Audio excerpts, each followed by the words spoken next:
Okay. Hi, everybody. This is Getrude here in Wellington, New Zealand again with this amazing podcast called HerStory. A lot of you know I've been connecting with women from all over the world, sharing their personal stories. And today I have another amazing lady by the name of Patty. Patty, I'm going to ask you to introduce yourself, say where you are, tell us your story. Okay, so my name is Patty Soltis. I am in the United States, in the great state of Florida with sunshine that surrounds us 365 days a year. I am about to celebrate my 53rd birthday on Sunday, so I'm very excited about that and just thrilled to be sharing my story with you. Fantastic. So where are we going to start? I know that your life has been a series of like a roller coaster from what I've read. I'm not sure which part of the roller coaster to start, but I'll leave that to you. Okay, well, I'm going to start with the last couple of years because everything was kind of moving along just beautifully. And then I hit major turns kind of every which way I went. And I hadn't been through that type of turmoil in my life before. There's been serious illness that struck my family previously. There's been other things that have happened, but not like this one particular 2-year period. So in this very short time frame, I'm divorced, and I'm very happily divorced. I'd been married for 15 years, and I've been divorced now for 7. And as I came out of my divorce, I found this wonderful man that became my best friend. And there was nothing more than that, other than we were just the best of friends. And my job was going along great, but I decided it was time for a change with that and time to strike out on my own. And after 27 years in retail and running stores for large luxury companies, it was time for me to do something different. And so I made some changes in my life. And one of them was I left my very secure job that I'd had for 12 years to start my own company. I wanted to start an image consulting company and teach people how to dress to go to work because I want them to be more successful. And especially for women, because there's a perception that happens out there very quickly. And women are very quick to judge. And studies at Princeton University will tell you it happens in 1/10 of a second, and studies at Harvard University will tell you it happens in 7 seconds, but there's a first impression that's made. And my goal is to help professionals make a first impression of success. So I decided to start my company, and I am best friends with this man, and we have a wonderful friendship. I go into business with this woman, and we had been friends for many years prior to going into business together. And everything seems to be going along just fine. And then the twists start to happen. The best friend turns out to be an alcoholic. And very detrimental and really ruined our relationship.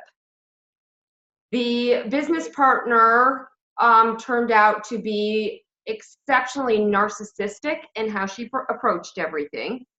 And that brought an end to that relationship.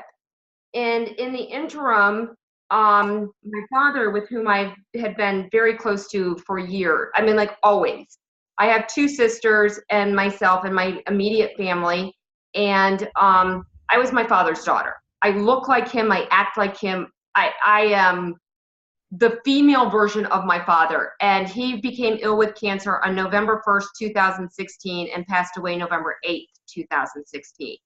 So in 7 days, he died, and left my mother and my sisters and myself just reeling. And so we are trying to pick ourselves up and put our lives back together. In the meantime, the best friend is gone, the business partner is gone, and my father has passed away. And in May of 2017, I started down a path of the unknown. I went and had my first mammogram that I'd had in 4 years and got sent back for a second one. Went back in July, got sent back for a 3rd mammogram and a biopsy. And the 3rd mammogram and biopsy happened August 8th, 2017, and I was diagnosed with cancer on August 17th, 2017. So less than maybe 9 months after my father had passed away from it, and all these other things had happened, I now faced a road of uncertainty. And I am very fortunate because there is a wonderful cancer center located where I live called Moffitt Cancer Center in Tampa, Florida. And I immediately went there, and I've been being treated there ever since. I am lucky because I was diagnosed with stage 1 breast cancer at the time. And it was very treatable. I had a lumpectomy about a year ago. I then went to radiation for 5 weeks and have since been moving along a path with my series of doctors at Moffitt Cancer Center and so on and so forth. The trick for me is this. Everybody's heard about the BRCA gene and what it means to women. Yes. And yeah, and I tested negative for that. Oh, wow. However, Moffitt Cancer Center, where I went and where I continue to be treated, tested 42 of my genes, and 2 of them came back.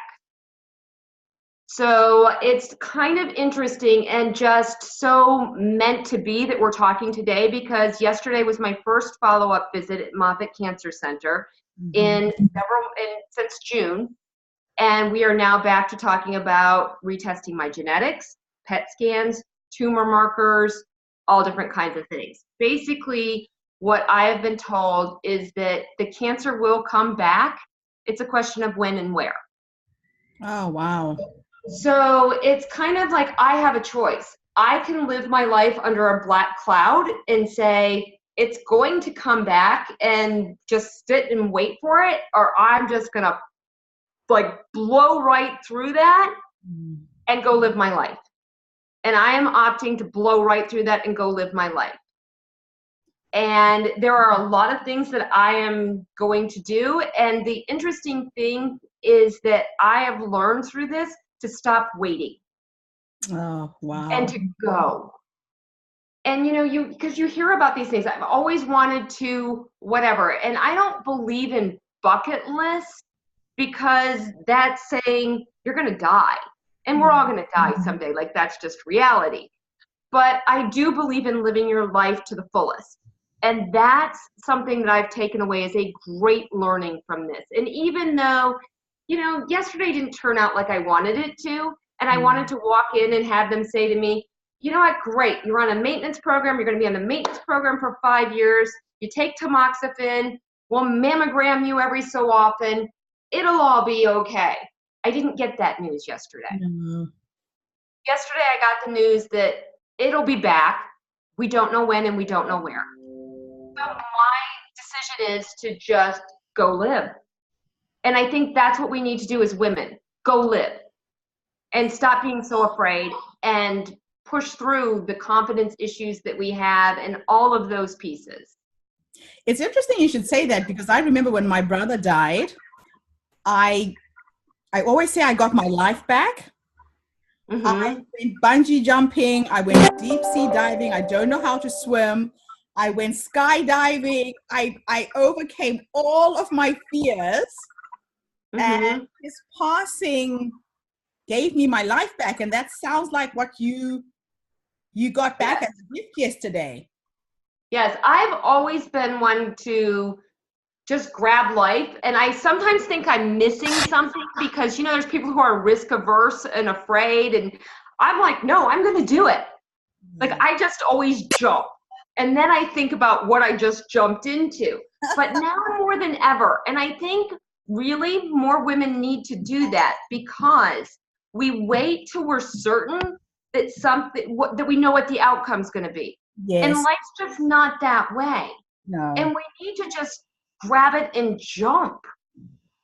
And so that's what I'm learning. I'm the third person in my family, in my immediate family, to be affected by cancer. I lost my sister to leukemia in 1986. My dad had cancer twice. He had it 15 years before he passed in prostate cancer, and then he died from cancer of the liver and bile, and now I'm experiencing it. So clearly there's something that's in my family, and the genetic testing that's been done shows that. And so, I eat healthy, I work out, I've changed my lifestyle dramatically, but I've also just reached out and just grabbed life a little bit more. So tell me exactly what that means. What are the things that you held back from doing that you're going to do now? Give us a few examples. Here's a big one. This is a very big one. Money. We always worry about money. Yes. And do we have enough? And are we going to be okay? And everything like that. You know what? I've let it go. I know what I have. I know I don't have, I'm not sitting on I'm not a multimillionaire by any stretch of the imagination, but you know what? I have enough. Oh, so I'm not worrying about that anymore. And if I have to dip a little further into an account to pull money out, or if I have to work a little harder to make a little bit more money, I'm going to do it. yes. Yeah. But I'm not going to let it stop me anymore. And so that's a really big thing, because I think we all really worry about our finances and are we safe and are we secure with that? And it's a beauty. One thing I love that you're doing is you're talking to women that are 50 and older. And when you reach that point, you start to have that confidence that you're going to be okay. And I have that confidence that financially I'm going to be okay. And I'm very blessed because I have a wonderful family. I have an amazing circle of friends that love and support me. And so I'm like, my basic needs are all good. Yes. So when I look at it this way now, it's how do I expand beyond that? I'm going on a trip to Chile and Argentina in February. I don't know how I'm going to pay for it, but I know I'll figure it out. Yes. And that's what happens, though. The minute you decide, you figure it out. But a lot of people think the money should show up first. Yeah, I know I will figure it out. If I have to drive Uber or Lyft, I will do that. But I will figure it out. I don't think I will. But if I had to, I would. If I had to bag groceries for a few months, I would do it. Don't think I'm going to, but like you create that freedom in your mind that there are other things out there that are bigger and better and you want to experience. Yes. And one thing I want to do, I'm taking the day off before Thanksgiving and I'm going to a local amusement park here and I'm spending the entire day riding roller coasters and just screaming my head off. So my introduction was very appropriate about your roller coaster life. Yes. Oh, yeah, so I'm going to do that. And I have some friends that want to go with me and I'm like, if you want to come, that's great. But if not, I'll go by myself. And that's another component to this is realizing that you're okay alone. And there are some things that are just bigger and more powerful out there. And it's okay to do some of these things alone. Once again, I'm very fortunate. I have an amazing circle of family, friends. I have a man that cares deeply about me. Like I am very blessed and I know that. But I also know that I'm okay alone. Oh, that is beautiful. Yeah. Yeah, because I think when we get to that point where we all have to go for these mammograms, because I had something similar. I had to go back twice. Then they found it was okay. But we are at that stage in our lives where our bodies are changing. We are having to deal with that change in whatever way possible. And you could have jumped immediately into fear. Fear can paralyze you for the rest of your life. Yes. What's left of the rest of your life. Yes. But it sounds to me like you have embraced the outcome of whatever is coming because you don't know, right? I don't know. Yes. Nothing is guaranteed, but sometimes when you jump into that area of fear, then you start putting limitations to your life as to what you can and cannot do. And then the fear consumes you and you can't do anything, you can't go anywhere, you're stuck. So I really thank you for taking the lesson that it's a gift. Yes. It's kind of giving you the gift of time and realizing that whatever's left is going to be an amazing life. Right. And for me, it was not like totally pushing past the fear and pushing it aside and saying there's other things out there that are much bigger and more important. and fear became smaller for me. Okay. And living life became larger. But it was a choice, a very conscious choice I made. And I have no regrets. And I look forward to where I'm going next. And just seeing, one of the things, we talked about this was the roller coaster piece, seeing where I'm going to go next. Because I don't know, but I'm excited to see what's ahead. Yes. And where does it take you? And just being open to that. Yes, very much so. And I think that as women, we have to do that because we are such great nurturers and caretakers. And, we get our emotional intelligence is so much higher. And I think that if we kind of just say, first of all, we have to take care of ourselves. Yeah. Huge thing. It was the reason I went public with my breast cancer, because when I went through the treatment, I was very private about it, but I went very public with it because I believe women need to know this and they need to take better care of themselves, because the better care we take of ourselves, the better care we will take of everyone else that we are out there nurturing. Around us. Yeah. That is so true. That is so true. And self-care and self-love is a difficult thing for most women. Mm-hmm. Yes. And self-love comes in many ways, shapes, and form. I mean, it's physically loving our bodies and embracing them. And it's funny because I wrote a book when I was right after I had a lumpectomy and when I was going through radiation. And my book was dedicated, it is called First Impressions Last, and it is a book for professional women, and it's a guide for them to learn how to dress to go to work. But here's the important part. The book is dedicated to all the professional women that are out there that love or are learning to love their perfect imperfections in succeeding. Oh, I and like that's that. What my book is for. Yes. And it's something that I am so proud of, because I really do believe that. Now, thank you, John Legend, for the song. But I have to say that because the song is amazing. But as I heard the song and I listened to it, I thought to myself, you know what? We as women need to stop tearing ourselves down. And we need to embrace who we each are. other up. Exactly. Yes. But even internally, when I speak to an audience, and I speak to specifically an audience of women, I say to them, I want you to close your eyes and I want you to think of 3 things you like about your body. And you cannot open your eyes again until you've come up with 3 things you like about your body. You're not even saying love. You're not even. Yeah. And it never ceases to amaze me how long that takes. Oh, wow. And, there's so many beautiful things about us as women, and we need to love them about ourselves. Oh. Yeah, self-love is a difficult one. It's a very difficult one. And especially at this age where you've been married, you've had the children, you've gone through a divorce, you have experienced death, and you kind of lose yourself. Rediscovering who you really are is what you're talking about. Yes. Yeah, and really embracing that. And for me, I mean, the first close death for me, I was 20 years old when my sister died from cancer. So I was she was 9. So I was pretty young at that point in time. And it put life in perspective for me really fast.